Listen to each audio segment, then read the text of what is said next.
All right, here we go in 3, 2, 1. All right, we got another workout coming at you. This one is going to be all body weight, so you don't have any excuses to not do it. Basically, I like to do these, try to get them in once a day, but real simple. It's 6 minutes and 42 seconds, so it only takes about 15 minutes to get this done, start to finish. Start out with 30-second planks, however you like to do them. Just move into a nice little downward dog, stretch it out, just really focusing on getting the core engaged. Then we move next to opposite knee, opposite elbow. I like to get 10 on each side, so a total of 20. This is, another core, abs. You're still holding that upper body. And then I like to finish it off with 10 push-ups, however you like to do that. But I find that that's a pretty good strenuous order. One last stretch out. Moving right into some side dips. I like to get 10 of these. And then we're moving into the old reach for the sky under the elbow. And I only do about 5 of those because at this point your core is really starting to feel it. But we just want to activate all of the core from all angles. Continue to work on the upper body, but this is a predominantly core, lower body workout. So 10 more on the other side, 5 reach arounds. And I just like to stretch it out a little bit. That was the first of the workout. Make sure we're feeling loose and limber. And whenever you're ready, flip over on your back, stretch it out, reach for the sky. Get yourself ready for some bridge. I like to hold this for 30 seconds. Focus on your breathing. Focus on the form. Activate the glutes, the lower back. And then what I'll do is I'll follow this up with just 10 body weight hip thrusters. Activate, the hip flexors, the glutes, that lower back. We really need to focus on all that for equal core strength. Roll out the ankles, take a breather.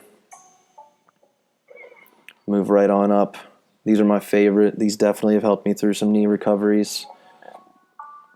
You can do it a couple different ways. How I'm doing it here, sitting up. You can lay completely down. You can put ankle weights on.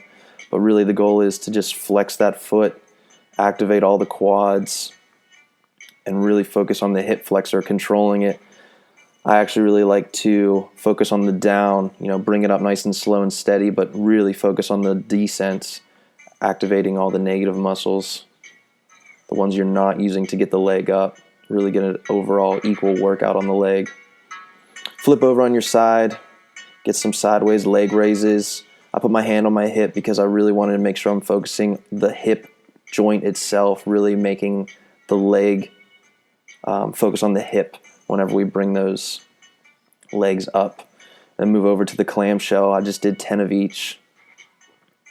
Flip over to the other side. But like I said, really want to focus on that hip, engaging that hip. Try to keep your back as neutral as possible. My head's kind of forward a little bit. I should bring it back, but that's just so I can make sure I'm doing the right form.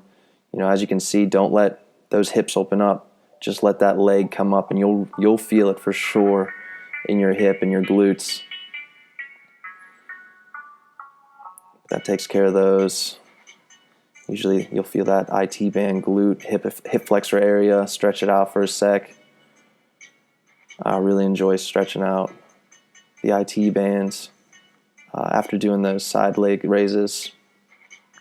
But like I said, it may be more of a stretch for me than it is for you. You may have nice, flexible, mobile hips, and I do not. So that's the sitting portion. And then we're going to follow it up with a couple squats and one-legged body weight deadlifts. Before I do my squats, I like to take a couple, anywhere from 2 to 5 deep squats. I used to have a lot of problems with my squatting form, and I've been really working on trying to keep good form.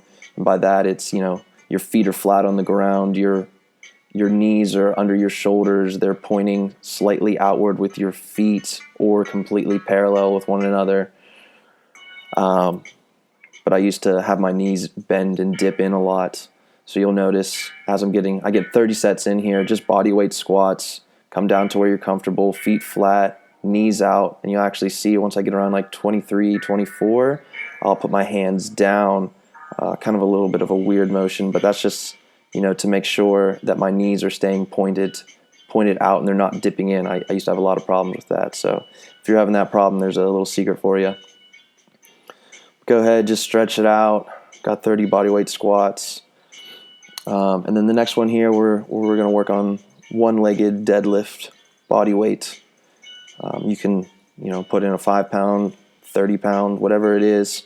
But what we're focusing on here is opposite foot, opposite hands.